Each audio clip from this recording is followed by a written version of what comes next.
नमस्ते हमारे प्यारे प्यारे भाइयों, कैसे हैं। दिल्ली पुलिस कांस्टेबल का पेपर एसएससी लेने लग रही है। यूपीएसआई का पेपर होने वाला है। रेलवे भी अपने पेपर करा रहा है। पर इन सब की एक बहुत गंदी आदत है। इन्होंने एक बार जो क्वेश्चन बैंक बना दिया, तब तक उसको पूरा निचोड़ नहीं देते ना। एक एक सवाल जब तक 50-50 बार पूछ नहीं लेते, तब तक ये सवाल को पूछना बंद नहीं करते। दिल्ली पुलिस कांस्टेबल के जो पेपर हो रहे हैं उनमें भी यही ट्रेंड देखने को मिल रहा है कि एसएससी वही सब सवाल दोबारा पैक करके बच्चों को दे रहा है जो ऑलरेडी सीएचएसएल में, सीजीएल में सिलेक्शन फेज में आ चुके हैं। तो ये सब सवाल आपको बना लेने चाहिए, पर सबसे बड़ी समस्या यह है कि बच्चों तक ये सवाल पहुंच ही नहीं पा रहे। उनके पास ना क्वेश्चन पेपर है, ना उनके बढ़िया सॉल्यूशन है, ना बच्चों को नए पैटर्न का कुछ पता लग पा रहा है।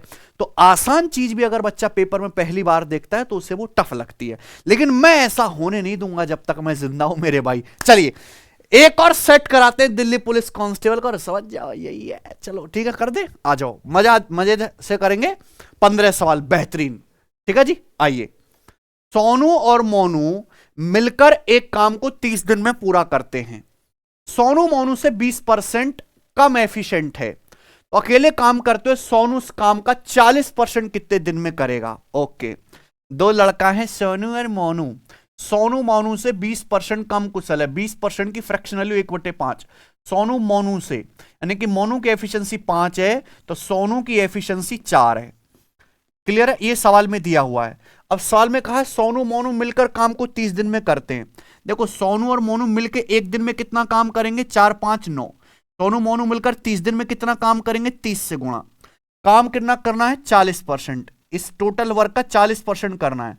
कौन करेगा, सोनू कितने दिन में करेगा। तो भाई सोनू ये काम करेगा 4 एफिशिएंसी के साथ। 4 एफिशिएंसी के साथ तो सोनू को कितना टाइम लगेगा, परसेंटेज से 2 जीरो काट लो, 4 से 4 यानी कि 27 दिन। सही है। इससे आसान कोई सवाल हो सकता है? ऑप्शन नंबर यहां पे डी वाला सही है। आइए अगला लेते हैं।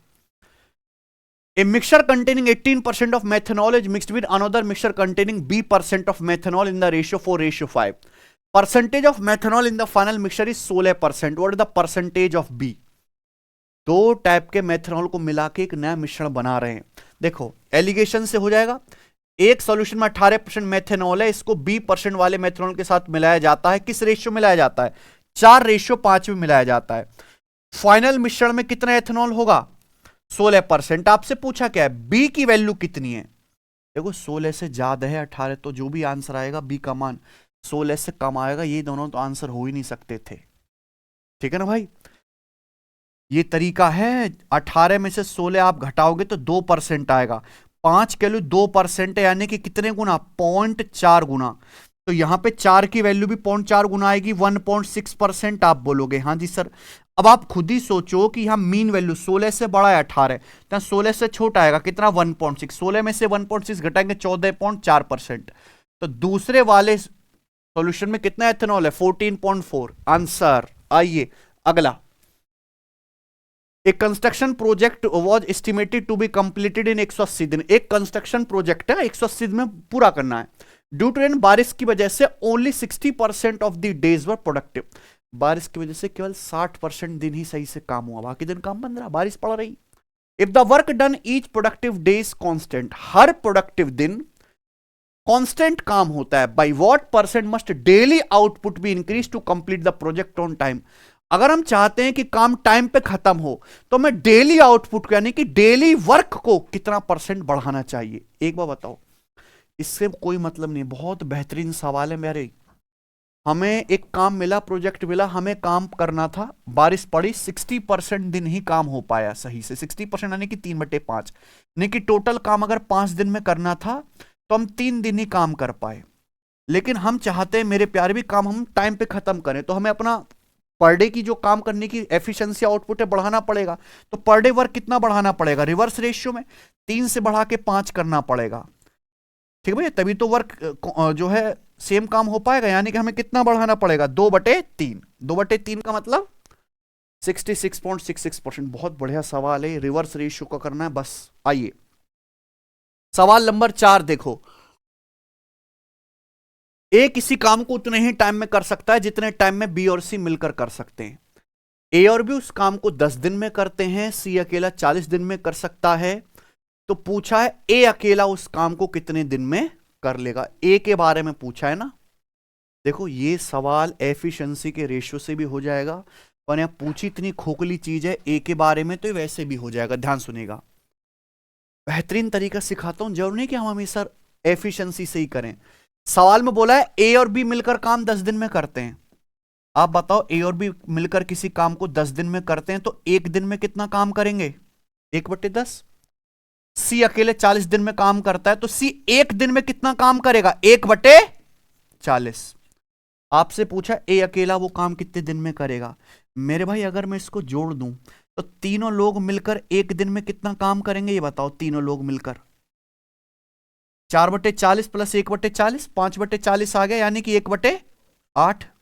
और यही तो सवाल की कमजोर कड़ी है कि ए किसी काम को उतने ही टाइम में कर सकता है जितने टाइम में बी और सी मिलकर कर सकते हैं। यानी कि ए की जो एफिशिएंसी है बी प्लस सी के बराबर है। बी प्लस सी जो है उतना ही काम करते हैं जितना ए करता है, यानी कि बी प्लस सी की एफिशिएंसी ए के बराबर है। तो बी प्लस सी की जगह ए रख दो, तो 2a बराबर आ जाएगा 1/8। यानी कि ए एक दिन में कितना काम करता है, 1/16। ए एक दिन में 1/16 काम करता है, तो ए पूरा काम कितने दिन में करेगा, 16 दिन में। ठीक है जी, इससे आसान तरीका नहीं है मेरे भाई, आ जाओ। The decimal expansion of an irrational number, एक अपरिमेय संख्या का दशमलव विस्तार क्या है। अगर एक इरेशनल नंबर है, अगर आप उसका डेसिमल एक्सपेंशन करोगे तो क्या आएगा बेटा, नॉन टर्मिनेटिंग अशांत दशमलव होगा और नॉन रिपीटिंग डेसिमल होगा। जो इरेशनल नंबर अपरिमेय संख्याएं होती हैं वो शांत दशमलव होती हैं और ना ही किसी पैटर्न को रिपीट करते हैं, नॉन रिपीटिंग होती हैं। ये थ्योरेटिकल सवाल बहुत ज्यादा आने लगे अचानक से, ठीक है ना, इसलिए मैं आपको सारे ही करवा दे रहा हूं। आओ, एक धनराशि पहले साल 8% प्रति वर्ष, दूसरे साल 10% प्रति वर्ष की ब्याज दर पर निवेश की जाती है। अगर कुल ब्याज 1872 रुपए है तो मूलधन कितना था। कंपाउंड इंटरेस्ट है। आप बताओ, आपने पैसा इन्वेस्ट किया, पहले साल ब्याज की दर 8% है, दूसरे साल 10% है, 2 साल में आपको कंपाउंड इंटरेस्ट कितना मिलेगा, 8 और 10 का सक्सेसिव, 8 + 10 + 8 × 10/100, तो कितना आ जाएगा मेरे भाई, 18.8% आपको कंपाउंड इंटरेस्ट मिलेगा 2 साल में। 2 साल में आपको यही तो दे रखा है ब्याज, 2 साल में कुल ब्याज कितना मिला, 1872 रुपए। तो आपसे क्या पूछा है, प्रिंसिपल पूछा, प्रिंसिपल यानी कि मूलधन, 100% की वैल्यू पूछी है ना। कट नहीं रहा भाई, लगभग आंसर है। ऑप्शन तो बहुत दूर दूर है, तो अप्रोक्स करेंगे आप। देखो देखो हो तो गया, ये 18.80 मान लो, समझो ये कितना 1872, यानी कि लगभग 100 गुना है, अप्रोक्स 100 गुना है। 18.80 का 100 गुना 1880 लगभग कितना, 1872 अप्रोक्स 100 गुना है। 100 गुने से हल्का सा कम है ना, यानी कि आपका प्रिंसिपल भी 100 गुना 10,000 से हल्का सा कम आएगा। क्या आंसर है बताइए, समझ में आया ना। तो यानी कि जहां आपको फंसा रहा हो कैलकुलेशन में, आप भी सतर्क हो जाओ और ऑप्शन से उड़ाओ। 7वां सवाल, एक बर्तन में 50 लीटर दूध आ सकता है। सबसे पहले बर्तन में से 5 लीटर दूध निकाला, उतना ही 5 लीटर पानी डाल दिया, फिर मिक्सर बन गया। मिक्सर को बढ़िया तरीके से हिलाया, फिर 5 लीटर निकाला मिक्सर, अब उसकी जगह जो है 5 लीटर हमने पानी डाल दिया। इन 2 प्रोसेस के बाद बर्तन में कितना लीटर प्योर मिल्क बचेगा। तो बहुत बेसिक रिप्लेसमेंट वाला सवाल। एक बर्तन में स्टार्टिंग में कितना प्योर मिल्क है, 50 लीटर। अब 50 लीटर में से 5 लीटर निकालते हो, यानी कि कितना, 1/10, 10%। आप 10% मिल्क निकालते हो तो मिल्क कितना रह जाएगा, 90%, यानी कि 0.9। 2 बार प्रोसेस के बाद बर्तन में कितना दूध बचेगा, सही है, 0.9 का स्क्वायर क्या होता है, 0.81 लीटर, यानी कि 40.5 लीटर। कोई दिक्कत इसमें, आ जाइए। एक व्यापारी अपने वस्तु का अंकित मूल्य इस प्रकार अंकित करता है कि 40% छूट देने के बाद भी कितना लाभ होता है, 15%। वस्तु का अंकित मूल्य बताओ जिसका कॉस्ट प्राइस कितना है, 22,200 रुपए। देखो, अगर दुनिया के किसी भी सवाल में डिस्काउंट और लाभ दिया हुआ है तो ऐसे सवाल में सीपीएमपी का रेशियो निकाल सकते हैं एक स्टेप में। सीपी बटे एमपी क्या होता है 100 minus D upon 100 plus P. Discount कितना है 40%, 100 माइनस 40 60, लाभ होता है 15%, 100 प्लस 15 115, किससे चला जाएगा 5 से, यानी कि 12/23। क्या आपको मेरी बात समझ में आ गई है, क्लियर है। सवाल में कॉस्ट प्राइस 12 की वैल्यू कितनी दी है 22,200 रुपए, ठीक है। और आपसे क्या पूछा है 23 यूनिट की वैल्यू पूछे, 23 की वैल्यू, ठीक है जी।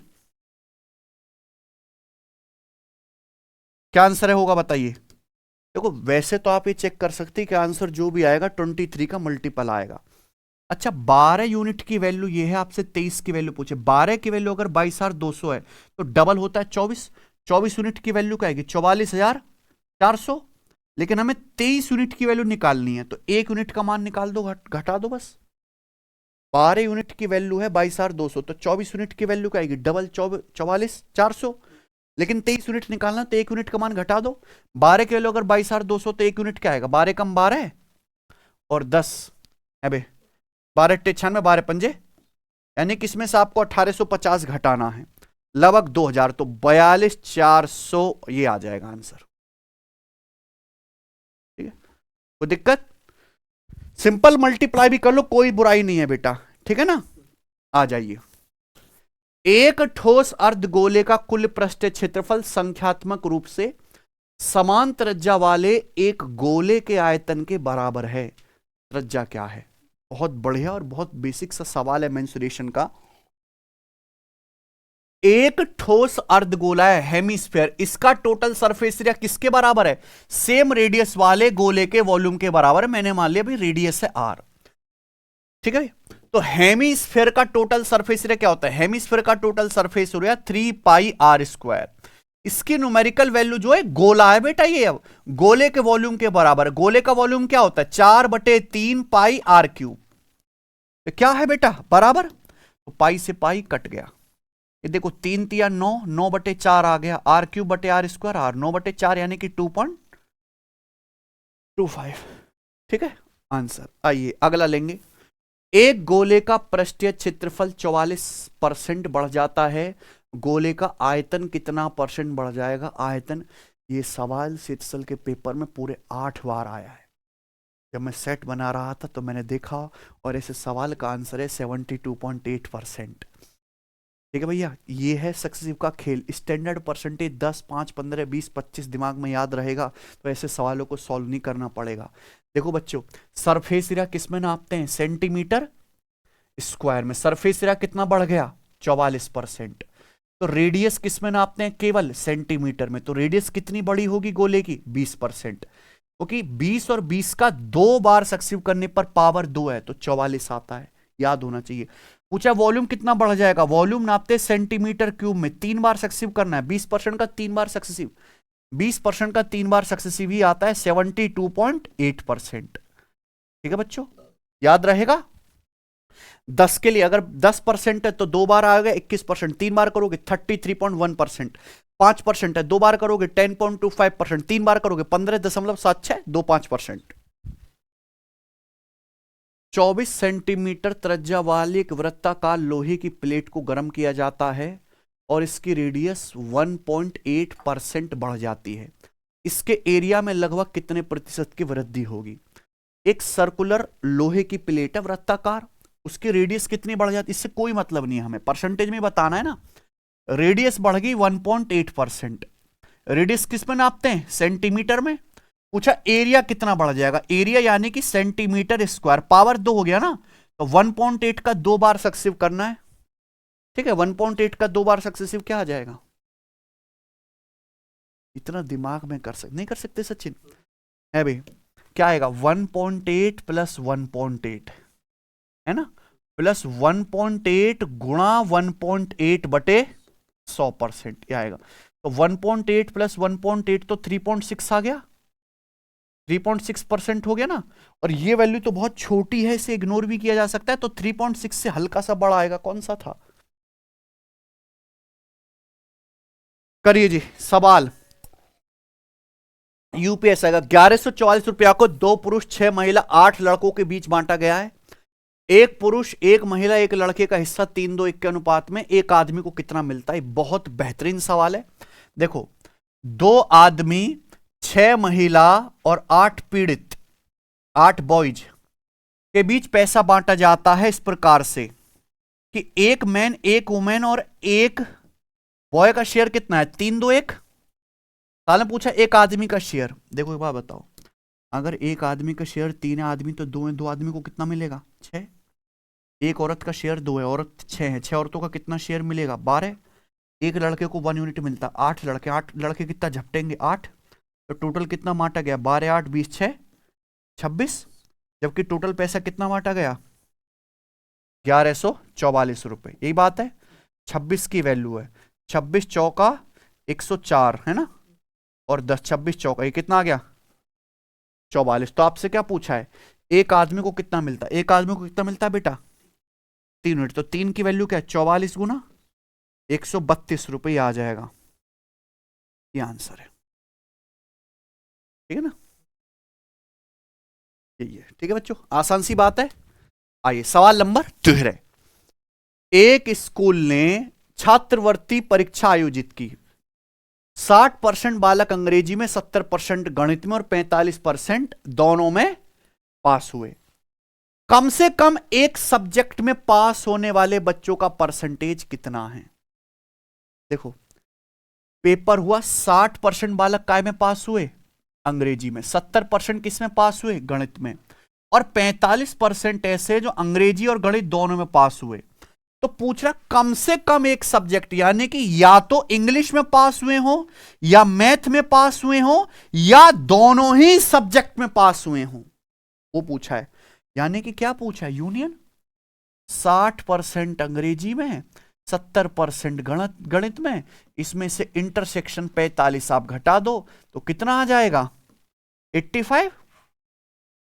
85% कम से कम एक सब्जेक्ट में पास हैं, ऑप्शन सी। आइए जी, सवाल नंबर आपके सामने 14 बनाइएगा। एक गोदाम में 8 ईंटों के 3 ढेर हैं।